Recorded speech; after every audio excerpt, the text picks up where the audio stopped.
Okay, Daniel in Plain Language, Part 7. In Part 6, we made a very strong case that the overspreading of desolation has to do with that which is in place of that temple area where sacrifices and oblations were once were made in hypocrisy unto the Lord on the Lord's altar by Israel, those very people that rebelled against Christ and denied and rejected the very Christ and killed the very Christ. Okay, that overspreading will stay in place, we mentioned, until all the enemies of God are consumed. And I wanted to make one more very important point with that. Just to confirm with you of what Christ said about his coming, but of that day and hour knoweth no man, no, not the angels of heaven, but my Father only. That's very important. When we look at what Jesus said in Acts, the first chapter, when asked about whether the kingdom of Israel would be restored, the kingdom, and it mentions it as a kingdom of Israel, will be restored.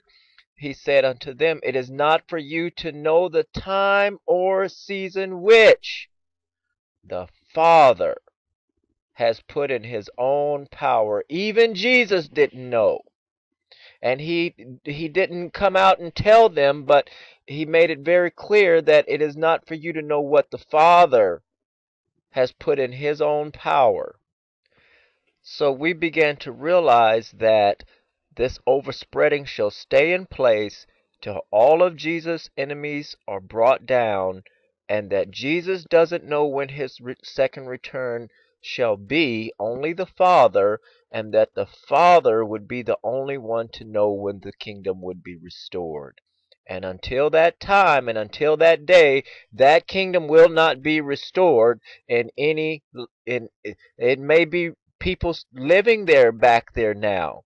But insofar as the sacrifices and oblation, that overspreading will maintain and stay in place, and Israel will be desolate of that capability to sacrifice and on an altar before the Lord in that area. Okay, we left off on the tax collector and the vile one. We're going to have to do a little catch up here. Then shall one the people love assert himself to the leadership of the people of the north. It shall be in a time of great glory unto the kingdom, and he shall be notable for raising taxes and making many promises of all the great things to do with the money. But he shall meet with an unfortunate mishap, and be destroyed neither in anger nor in battle. Then another shall rise in power in his stead, but oh, what a vile person he is! They won't even give him power over the honorable places of the kingdom. The only way he comes to power is because he has done so many things to make the elite happy and have managed to increase their power and wealth and control over the world. He came up from a great military position and has all the military of the north on his side, so that the kingdom is overwhelmed by him. By his political savvy, he takes control of even the wealthiest. Okay, a note that I slipped in here of this insofar as this vile one is concerned. We're coming up on what is the ultimate false Christ. And the note I'm making here is out of Matthew, the 4th chapter. He makes a big impression on the people of Israel. They truly believe he is the Messiah. And even though many Christians accept Jesus as the Messiah, when they see and hear of all the great miracles this man is doing, they seek to be healed of him and start convincing one another that surely this man is of the Lord. And in this, many of them follow him and enjoy the freedoms he claims to offer them. When the masses began to hold great gatherings worldwide to witness and be held of this great one, they all soon find out believing in this man was only a death trap. So, okay, as I've mentioned before, this is the kind of person that we have on the horizon, especially for the second end time world system. And I mean, like, only a fool would not prepare himself mentally to avoid any association with any concept or ideal, especially under any end time world system of anyone doing any kind of miracles. I think it is smart that especially at that time that anyone doing miracles would be suspicious. You should be suspicious of the nature of that individual because not only will Satan be doing those things, but also his demons, especially in that time.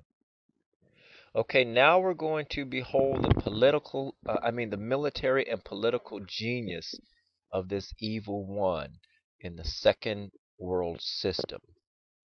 Soon the whole kingdom realizes the loss of certain rights. Also, the masters or prince of the nation's covenant make a league with him, whereby he comes to be known by all, causing to receive reference Revelations 13 and 6 insofar as the mark they receive that which allows him to work deceitfully to put all people under his power.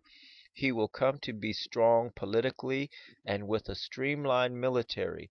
This is the only one that has dared to do for the elite of the world the things none other forerunner have ever dared to do. He separates the common people to places where they slave away to build his kingdom.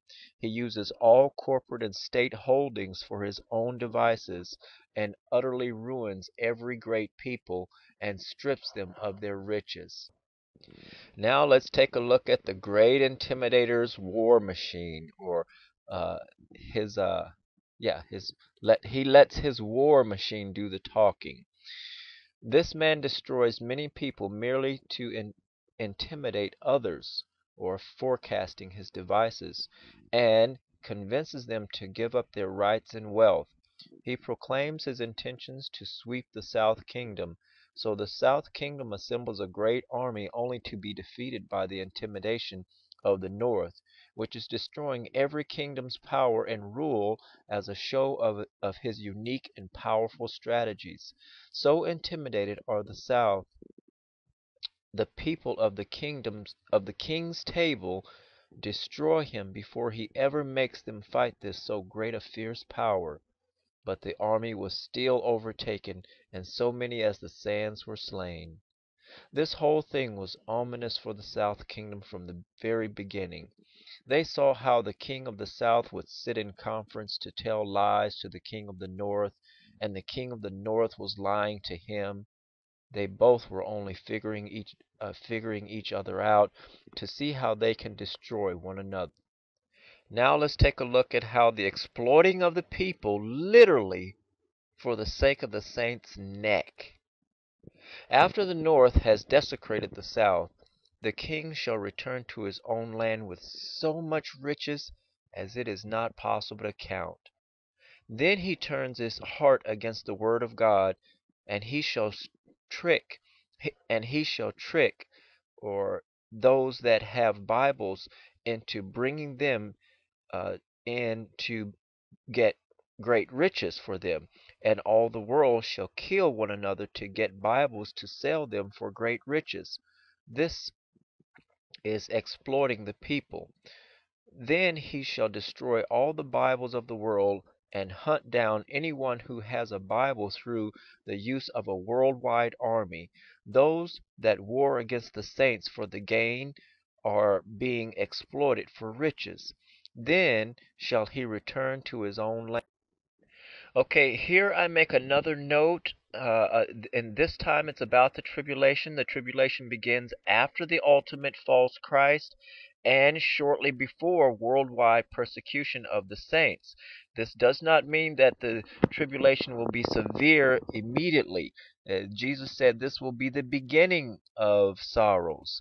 For many years during the end time, God has brought many punishments upon the world for their continued rebellion and unabated sins. But the stubbornness of mankind and many of God's people at the time of the Second World System has brought the world to the brink of self-annihilation. So God, though he has avoided it earnestly, takes the next step of punishment, worldwide tribulation of all the kingdoms of the world. And so he pours out his wrath as a last warning unto mankind, 7 plagues of punishment on the world, Matthew 24.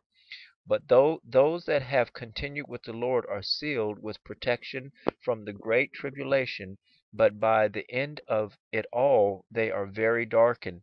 Jesus warns that the saints should flee when they see many of those that have denied compliance to the system all of a sudden submit to the system under an offer special of protection, which is the abomination of desolation, which is only a trap to corral many of the saints and kill them.